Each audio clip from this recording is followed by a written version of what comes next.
시간은 우리 참사랑교회 MIF 우리 중창팀 나와서 하나님께 특송으로 영광 올려드리도록 하겠습니다.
인사드리겠습니다. 안녕하세요. 저희는 참사랑교회 MIF 중창단입니다.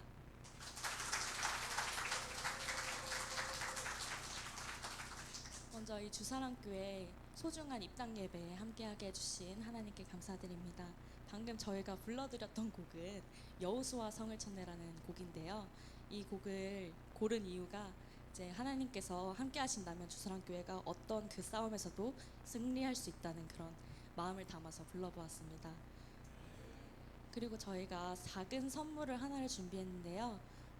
이봉기 목사님의 도움을 받아서 주사랑교회의 추억을 담은 작은 영상을 하나 만들어봤습니다. 그 영상에는 이제 저희가 다 오고 싶었지만 아쉽게도 오지 못한 우리 초등부 학생들과 학생부들도 함께 노래를 불렀거든요. 그래서 지금 이 시간 하나님과 하나님께 지금껏 하신 것을 찬양 드리는 그러한 시간으로 다 같이 찬양 불렀으면 좋겠습니다. 우리는 주의 움직이는 교회 불러드리겠습니다. 노래로 주님의 성전을 지으리 높임을 받으소서. 이스라엘 찬송 중 거하신 주님은 거룩하십니다. 두 손 들어 주님의 보좌를 흔들고 남다해 경배하리. 구름 날개 사이에 임하신 것처럼 내 위에 임하소서.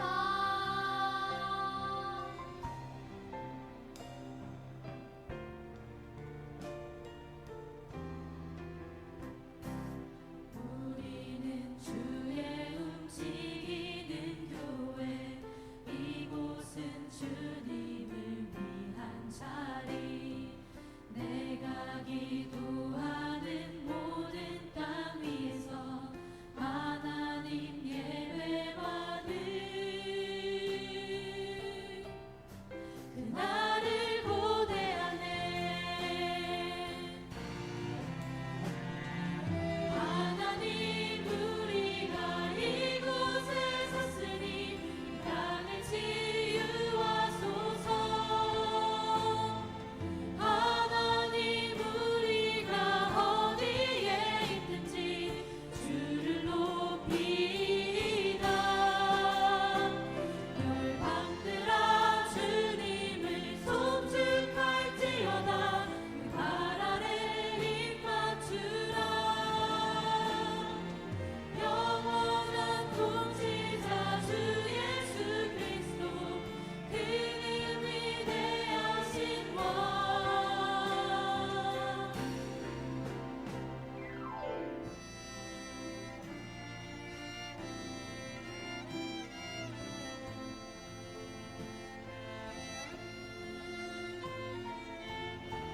성령의 이름으로 세례를 주노라. 아멘.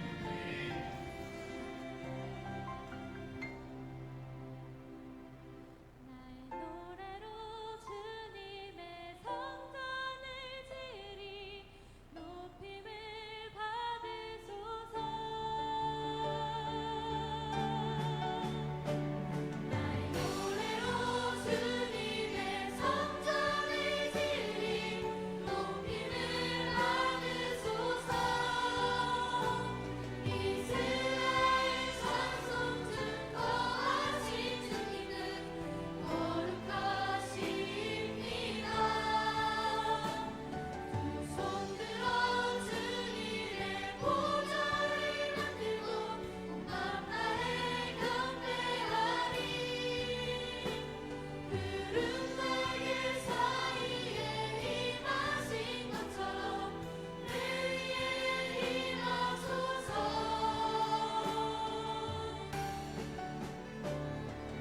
하나님, 우리가 이곳에 섰으니 이 땅을 치유하소서.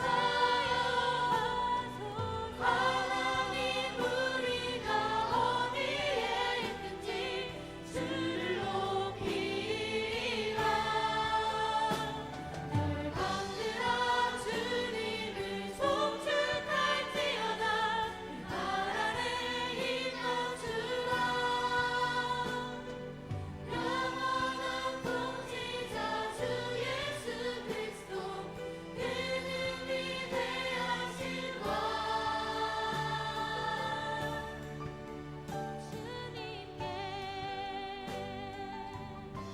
예수님의 피리 소리에 맞춰 자기를 부인하며 십자가의 절뚝거림으로 저 좁은 길, 좁은 문으로 걸어가야 합니다.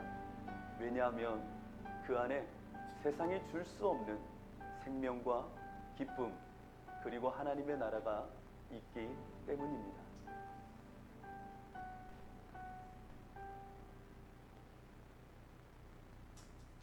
너무나도 기쁘고 또 감사한 날인 것 같습니다. 이 공간이 생겨서 기쁜 것도 있지만 또 이 자리에 우리 교회된 지체들이 함께 하나님께 영광의 예배를 드릴 수 있다는 것만으로도 너무나도 감격스러운 날이기도 합니다. 오늘은 추수감사의 결산과 함께 입당의 그 기쁨을 함께 나누려고 합니다.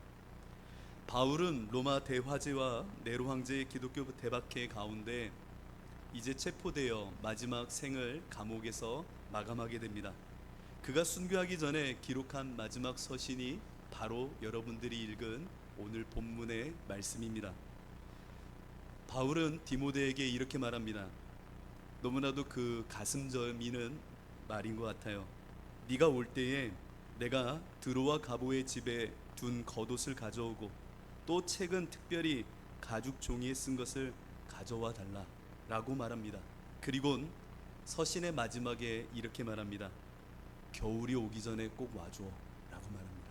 겨울이 오기 전에 가죽옷과 그 말씀을 갖고 와줬으면 좋겠다 라고 하면서 생을 마감하게 되는 것이 바로 바울의 모습이기도 합니다. 저는 오늘 이 말씀을 굉장히 크게 확대해서 여러분들에게 말하고 싶습니다. 우리 그리스도인들을 향한 마지막 바울의 절규요 고백처럼 여러분들이 들어주셨으면 좋겠습니다. 굉장히 말씀을 확대해서 이렇게 표현해 보고 싶은데요. 여러분, 영혼의 겨울이 오기 전에 꼭 돌아오십시오. 여러분 각자의 인생에서 겨울을 맞기 전에 꼭 돌아오십시오. 예수 그리스도의 겉옷을 걸치고 와주십시오. 주님의 말씀을 품에 품고 꼭 돌아오십시오. 여러분들은 인생의 겨울을 맞고 있는지도 모릅니다. 예수님을 떠나 인생의 시절 가운데 어느덧 겨울을 맞이했는지도 모릅니다. 여러분, 겨울이 짙어지기 전에 꼭 예수님께 돌아오십시오. 돌아오실 때에 겉옷을 걸치되 예수님의 의복을 걸치고 돌아오십시오. 그리고 그 마음에는 반드시 주님의 말씀 한 자락을 깊이 새기고 꼭 돌아오십시오. 여러분들에게 오늘 이 시간 결산의 때에 이 음성이 들려졌으면 좋겠습니다. 우리가 살아가는 이 땅은요, 2024년 대한민국 용인이라고 하는 곳을 우리는 살아가지만 바울이 마지막 묵시처럼 던졌던 말이 고스란히 적용되는 시절인 것 같습니다. 바울은 이렇게 말합니다. 4절에 바른 교훈을 받지 아니하며, 맞습니다. 교훈이 없는 것이 아니라 바른 교훈이 없는 시절입니다. 주님의 말씀이 없는 것이 아니라 그 말씀을 왜곡하고 곡해하여 내가 듣고자 하는 말씀만 가득한 때입니다. 귀가 가려워서 자기의 사욕을 따라 스승만을 자기 눈앞에 두려워하고, 자기 사욕과 육체의 정욕이 얼마나 큰지 스승만을, 자기가 원하는 스승, 자기가 따르고 싶은 스승만을 눈앞에 두려고 하는 이 땅. 여러분들은 어떠한 목회자와 어떠한 선교사와 어떠한 멘토를 원하십니까? 내 귀에 내 사욕을 채울 수 있는 목회자와 교회와 혹은 말씀을 청종하고 있지는 않습니까? 바울은 마지막으로 이렇게 말합니다. 이 땅은 진리에서 돌이켜 허탄한 이야기와 허탄한 신화에 빠져 살고 있다. 진리로 돌아오라 라고 말합니다. 맞습니다. 이 땅은 허탄한 이야기들이 가득한 시절입니다. 교회 안에는요, 교회 안에는 진실과 진리와 하나님의 사랑의 언어가 풍성한가요? 제가 너무 속단하는지 모르지만 교회 안에는 더 많은 우상과 종교와 허탄한 신화들이 가득 넘쳐납니다. 주술이 판치어 어떻게 하면 복 받는데, 어떻게 하면 자녀들이 출세할 수 있대, 어떻게 하면 교회가 수적으로 늘 수 있대, 끊임없는 허탄한 신화, 미스라 말하는 통념이 가득한 시절이 오늘날의 시절인 것 같습니다. 바울은 2000여 년 전에 살았지만 얼마나 그 말씀의 묵시는 오늘을 관통하고 있는지 모릅니다. 이러한 시절에 바울은 다음과 같이 살아야 된다라고, 결산을 준비할 우리들, 마지막 달려갈 길을 마치고 재판장 앞에 설 때에 우리의 모습은 다음과 같아야 된다라고 이야기합니다. 첫째는 모든 일에 신중하라 라고 말합니다. 모든 일에 신중해야 돼. 왜? 우리는 고난을 받아야 되기 때문이야 라고 말합니다. 우리가 집중해야 돼. 몰입해야 돼. 십자가 앞에 서야 돼. 왜냐하면 우리 고난 받아야 돼 라고 하는 이야기를 하고 있더라는 겁니다. 우리가 예수님께 온 생을 드리고 전념하는 이유, 좁은 문 좁은 길로 가는 이유가 무엇이에요? 예수님처럼 이 땅에서 고난을 받기 위한 것입니다. 예수를 믿는 것은 정말 거룩한 고난을 품는 삶입니다. 여러분들이 예수를 믿는 이유는 이 땅에서 집중하여 그 예수께 몰입하여 연합하여 십자가의 그 죽음에 동참고자 남겨진 예수 그리스도의 고난에 참여하고자 오늘 이 시간 우리는 제자로 주사랑 교우로 우리 또 참사랑 교우로 또 모든 지체로 불러 세움을 받은 것입니다. 이것을 기억해야 됩니다. 결산 때에 우리는 어떤 십자가의 흔적을 갖고 주님 앞에 설지를 바울의 마지막 이 말을 통해서 기억할 줄 알아야 됩니다. 또한 전도자의 일을 하고 있는가라고 묻습니다. 여러분들은 주님의 복음의 이 말씀을 삶으로 살며 십자가의 능력을 전도자의 모습으로 드러내고 계십니까? 또한 내게 맡겨진 부르심의 직무, 저 콜링, 소명을 얼마만큼 이루고 살고 계십니까? 하늘로부터의 부르심이잖아요. 내가 원하는 비전과 소망이 아니라 하나님의 그 콜링, 당신 앞에 세우시는 부르심 앞에 얼마만큼 여러분들은 순종하며 그것을 채워가고 계신가요? 바울은 오늘 이 시간 이 자리에 모인 우리에게 말합니다.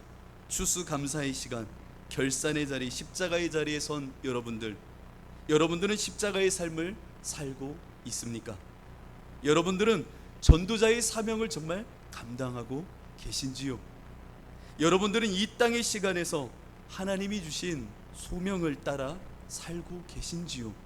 나는 이제 달려갈 길을 다 달려가 마지막 의의 면류관을 두고 마지막 한 걸음을 내딛습니다. 전제와 같이 내 모든 것을 부어 내 인생을 하나님께 드렸습니다.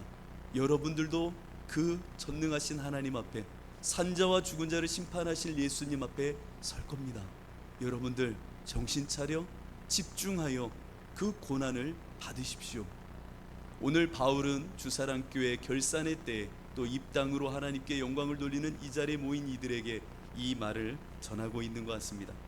이 세 가지 질문에 당당히 대답하기 위해서라도, 그리고 바울의 말처럼 마지막 재판장에서 하나님 앞과 살아있는 자와 죽은 자를 심판하실 그리스도 예수 앞에 서실 여러분들을 위해 반드시 필요한 영적인 점검지를, 분별지를 오늘 이 시간 세 가지를 나누려고 합니다.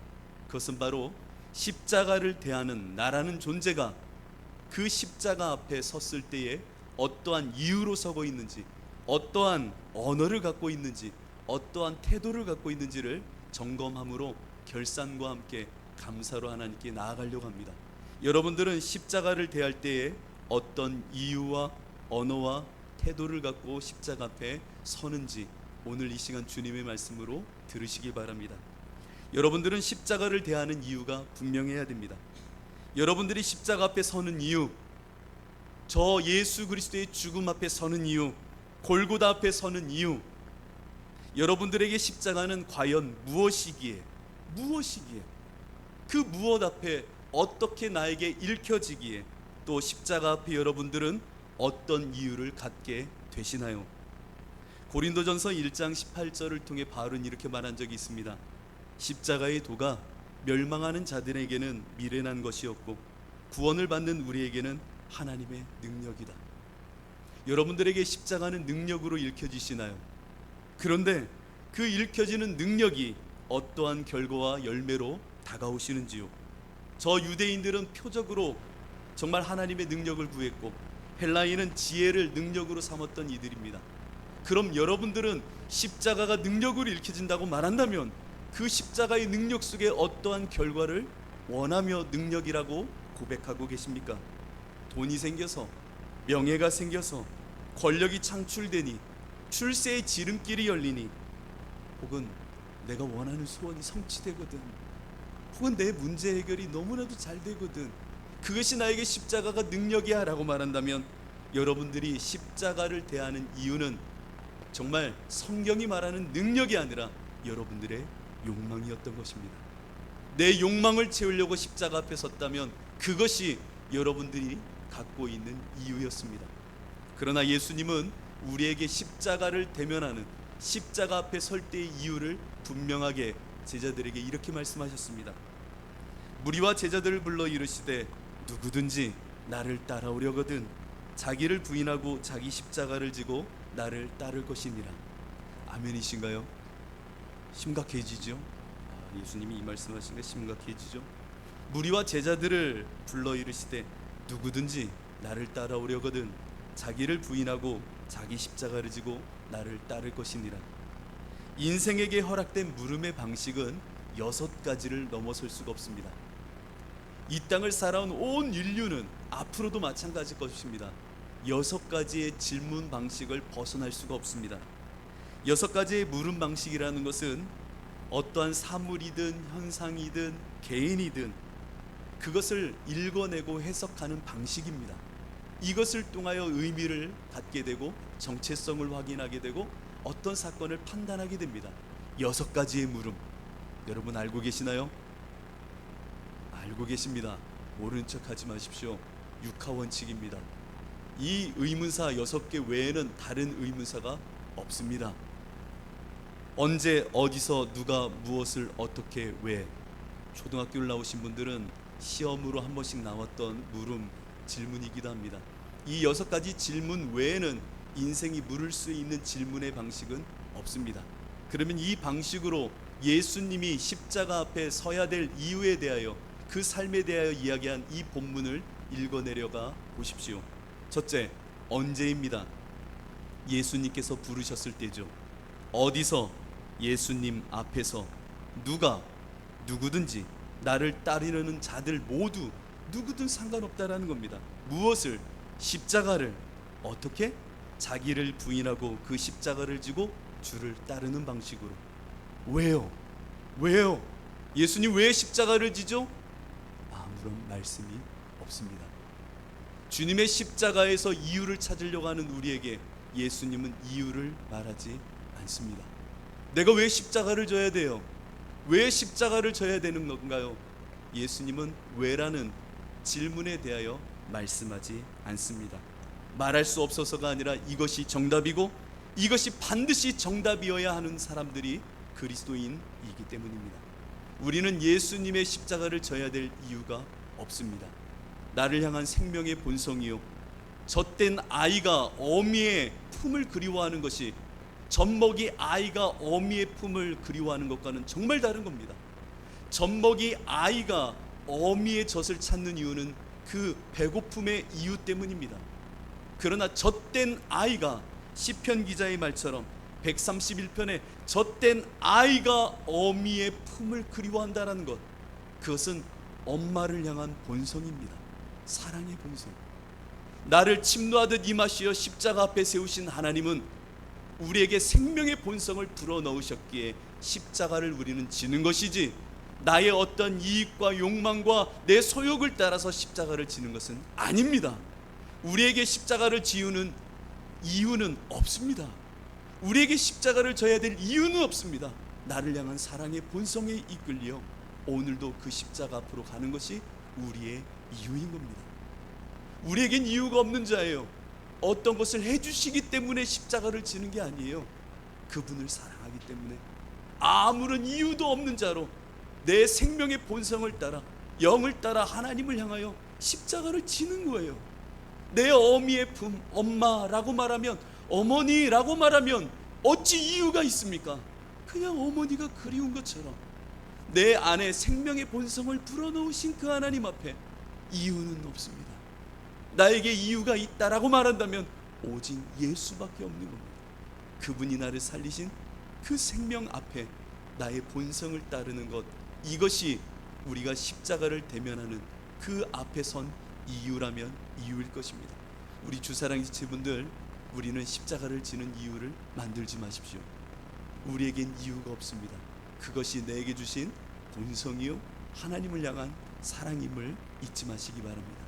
이유를 만드는 순간 나는 십자가를 통해 하나님과 거래하려고 하는 자로 변모하게 됩니다. 두 번째로, 십자가를 대하는 언어가 참 중요합니다. 십자가를 대하는 제자들의 언어는 다음과 같습니다. 여러분 한번 따라해 보십시오. 굉장히 어려운 말입니다. 예, 예입니다. 십자가를 대하는 언어는 단 하나밖에 없습니다. 예입니다. 굉장히 어려운 이야기를 제가 한번 해볼까 합니다. 어려우니까 포기하지 마시고 한번 들어보십시오. 고린도후서 1장 16절 이하에 바울은 이렇게 기록합니다. 복잡스러울 거예요. 그러나 얘만 기억하시면 됩니다. 너희를 지나 마게도냐로 갔다가 다시 마게도냐에서 너희에게 가서 너희의 도움으로 유대로 가기를 계획하였으니 미래를 향한 계획입니다. 계획하였으니 이렇게 계획할 때에 어찌 경솔이하였으리요. 혹 계획하기를 미래를 향한 창조적인 언어로 열어놓을 때에 육체를 따라 계획하여 예 하면서 아니라 하는 일이 내게 있겠느냐. 그리고 말합니다. 하나님은 미쁘시니라. 우리가 너희에게 한 말은 예 하고 아니라 함이 없노라. 우리 곧 나와 실로아노와 디모데로 말미암아 너희 가운데 전파된 하나님의 아들 예수 그리스도는, 예수님은요, 예 하고 아니라 함이 되지 아니하셨으니 그에게는 예만 되었느니라. 벌써 포기하신 분 계십니까? 하나님의 약속은 얼마든지 그리스도 안에서 예가 되니 그런즉 그로 말미암아 우리가 아멘하여 하나님께 영광을 돌리게 되느니라. 십자가 앞에 선 자의 언어는 예밖에 없습니다. 예하고 아니오라고 말하는 겉과 속이 다름도 없을 뿐만 아니라 예와 아니오라고 말하는 예스와 노, 곧 선악과의 열매를 따먹는 죄성도 없다라는 겁니다. 우리는 예와 아니오, 높고 낮음, 안과 밖, 선악과가 말하고 있는 끊임없는 정죄의식 속에 누군가와 경쟁하고 누군가를 밀쳐내고 그를 죽이고 싶은 살인의 충동까지도 다 버린 자입니다. 어디서요? 십자가에서요. 오직 십자가 앞에서는 예만 있는 사람들, 그들이 바로 그리스도인입니다. 예수 그리스도께서는 오직 예만 되셨습니다. 절대 긍정은 곧 절대 연합입니다. 예수님의 십자가 앞에서 나는 죽고 오직 예수와 연합한 사람들의 언어는 예만 있는 것입니다. 아, 목사님 교회 시작하더니 순종하라고 저 말을 하시나 보다. 목사님 말을 잘 들으세요. 아닙니다. 예수 안에 있는 자의 언어는 예밖에 없다라는 겁니다. 예수님은 그래서 마태복음에 예와 아니오의 방식에서 십자가를 대면하는 언어, 곧 예의 방식을 이렇게 구체적으로 이야기하십니다. 악한 자를 대적하지 말라.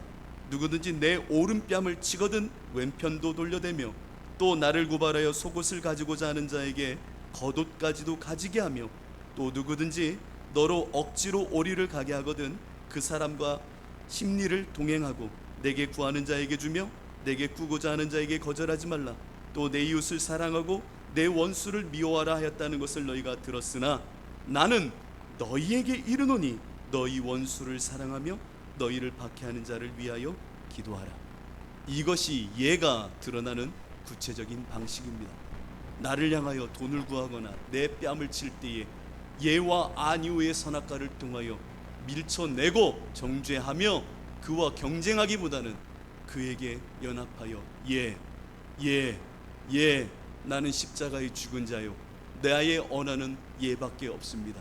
나는 예수 안에서 예밖에 없기에 내가 예하며 하나님께 아멘함으로 하나님께 영광을 돌리겠나이다. 여러분, 예를 넘어서는 것이 아멘입니다. 나의 인식의 예를 넘어서 십자가에 죽어져 성령 안에서 연합게 될 때에 우리는 아멘하여 하나님께 영광을 돌리는 놀라운 생명의 언어에 참여하는 자가 되는 것입니다. 여러분, 예하십시오. 하나님께 예하십시오. 내 인생엔 절대로 예밖에 없는 절대 긍정에 하나님의 주시는 연합의 사람, 이 모습밖에 내 안에 없음을 아는 자가 십자가를 대면할 때의 생명의 언어를 누리는 자입니다. 여러분들은 예를 넘어 아멘 하셔야 됩니다. 옆에 있는 남편을 보고 아내를 보면 아니야 주여, 아니죠 그러나 예하여 죽었습니다. 내가 주와 함께 죽었습니다. 예하여 하나님께 아멘의 영광을 돌리십시오. 내 이웃을 향하여, 내 주변을 향하여 마찬가지입니다. 예하여 하나님께 나아가시고 아멘함으로 나를 저 하나님께 드리는 고백의 언어를 갖고 있는 자가 십자가를 대면하는 그 언어를 품은 자입니다. 끝으로 십자가를 대하는 태도가 참 중요합니다. 십자가를 대하는 제자들의 태도는 단 하나였습니다. 이 말을 표현만 달리할 뿐 똑같은 말일 뿐입니다. 자기 부인, 자기 죽음, 자기 하나님께 내어드림, 자기 죽음을 확인하는 것, 그리고 마지막으로 미친 자들입니다. 십자가의 태도는 미치는 겁니다. 나를 부인하고 나를 죽음으로 던진다? 십자가 앞에 죽음으로 던진다? 미쳤다라는 겁니다. 너무 거칠게 말하나요? 아니요. 죽을 듯이 산다는 건 미쳤다라는 겁니다.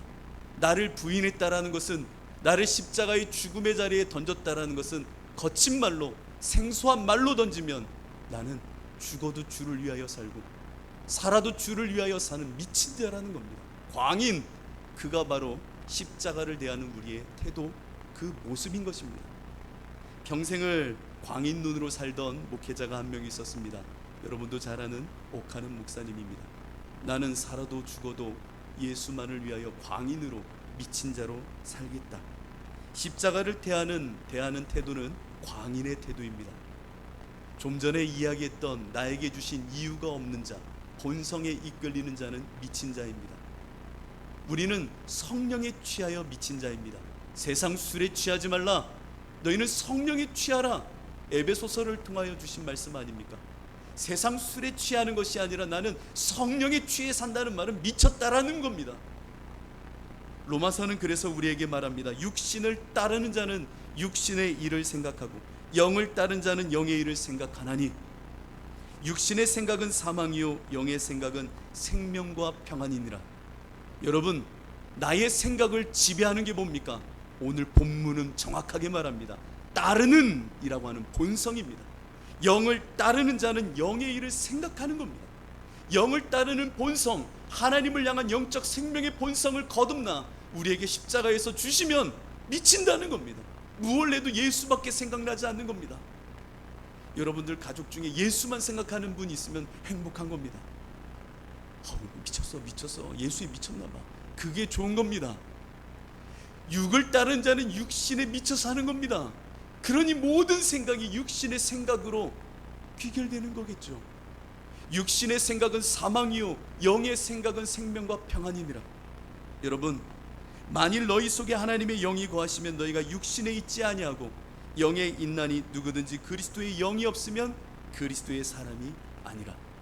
여러분들은 예수님의 사람이라면 그리스도의 영에 취해 살 것이고, 영에 취해 산다면 무엇을 하든 영을 따르는 본성으로 사는 사람입니다.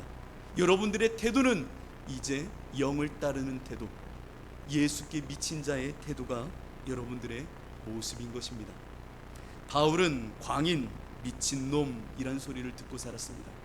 고린도후서 5장 13절은 그래서 이렇게 기록하잖아요. 우리가 만일 미쳤어도 하나님을 위한 것이요 정신이 온전하여도 너희를 위한 것이니라. 여러분들, 이 짧은 인생 가운데 이 교회에 입당으로 이렇게 함께 모인 여러분들은 미친 사람들입니다. 미친 사람입니다. 죄송할 거 없잖아요. 제가 하는 말 아닙니다. 여러분들은 예수에 미친 사람들입니다. 그 태도, 하나님이 기뻐하시는 태도입니다. 그것이 생명이기 때문입니다. 제가 오래전 설교를 하려고 저기 남해 끝자락까지 한번 갔던 적이 있습니다. 그 남해 끝자락까지 갔을 때, 모든 설교를 마쳤을 때에 그 장로님이 저를 만나고 싶어 하시더라고요. 그래서 그분이 중국에서 박사학위까지 받고 한의학을 하신 분이라고 하시는데, 국내에 들어와 그 교회를 섬기고 계셨는데, 설교를 마친 저한테 꼭 시간을 내서 진맥을 한 번만 짚어보고 싶다고 하는 겁니다. 그래서 제가 알겠습니다 하고 다음날 아침에 시간을 낼 수 없어 오후 시간에 그 장로님을 뵙게 됐습니다. 장로님이 빨리 와서 여기 앉으시래요. 그 기쁨이 기가 막히십니다. 한복을 입고 나오셨어요. 벌써 그 기세에 제가 꺾인 겁니다. 한복을 입고 오셨으니 얼마나 용하실까. 그러더니 수건을 앞에 놓더니 여기다 손을 올려보래요. 손을 올렸지요. 그러더니 진맥을 짚으신다고 이 세 손가락으로 제 맥을 딱 짚는 겁니다. 그러더니 계속 뭔가 신음소리를 내시면서 고개를 흔드시는 겁니다. 그래서 제가 다들 이런가, 왜 그러시지? 그러더니 저한테 그러는 거예요. 최근에 몇 년 전에 크게 머리를 다친 적이 있으신가요? 그러는 겁니다. 저한테요. 특히 좌뇌를 다치셨네요. 그러는 겁니다. 제가 뇌를 다쳤는데 좌뇌를 크게 다쳤다고? 전 교통사고 난 적도 없고 2년 동안 크게 다친 적이 없었어요. 그래서 속으로 그래서 죄송합니다. 그 돌팔인가 보다. 돌팔이고 장로님께 너무 죄송합니다. 우리끼리 있으니까 얘기하는 거예요. 미쳤기 때문에 그냥 돌팔인가 보다. 그런데 이분이 그러는 겁니다. 좌뇌를 크게 다치셨는데요. 그래서 제가 이런 말을 하면 안 되는데 꼭 그렇게 말을 했어요. 장로님, 저 좌뇌 잘 써요. 좌뇌가 뭐죠? 수리, 이성 이런 거 잘 쓰는 사람들이 좌뇌를 쓴다고 하잖아요. 저 계산 엄청 잘해요. 성경책도 잘 찾고요. 찬송가도 엄청 잘 찾아요. 돈 계산도 잘하고. 그랬더니 웃어요.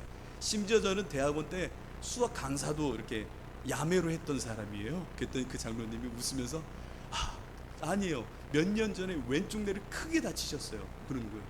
아니 다친 사람이면 제가 더 잘해야 되잖아요. 전 다친 적이 없어요. 라고 하고 그분과 헤어졌는데 숙소로 돌아오는데 갑자기 생각이 나는 거예요. 2년여 전. 그래, 하나님께서 그때 내 자네를 엄청 세게 치셨나 보다. 언제요? 이렇게 개척을 나올 그때였습니다. 하나님이 제 자네를 너무 세게 치셨습니다. 그래서 저는 개척을 나온 겁니다. 제가 계산을 냈다면 나오지 않습니다. 예수께 미치지 않았다면 그 당시에 나오지 않았을 겁니다. 무엇 하나 있다고 제가 나오겠습니까? 집도 없었죠. 교회도 없었죠. 아무것도 없는데 무엇 때문에 뛰어나오겠습니까? 그때 하나님이 내 좌뇌를 크게 치셨던 거예요. 그 이후로 저는 동계산을 잘 못합니다. 여러분들 꾸실 일이 있으면 말씀해 주시기 바랍니다. 제가 드릴 건 없지만 계산을 잘 못합니다. 그래서 미치는 것 같습니다. 여러분들이 십자가를 대하는 태도는 바로 좌뇌를 크게 다친 사람들, 정말 좌뇌를 크게 다친 분들입니다. 그것이 십자가를 대하는 우리의 태도일 것입니다. 이 시간 우리 함께 기도했으면 좋겠습니다. 하나님, 우리 마음속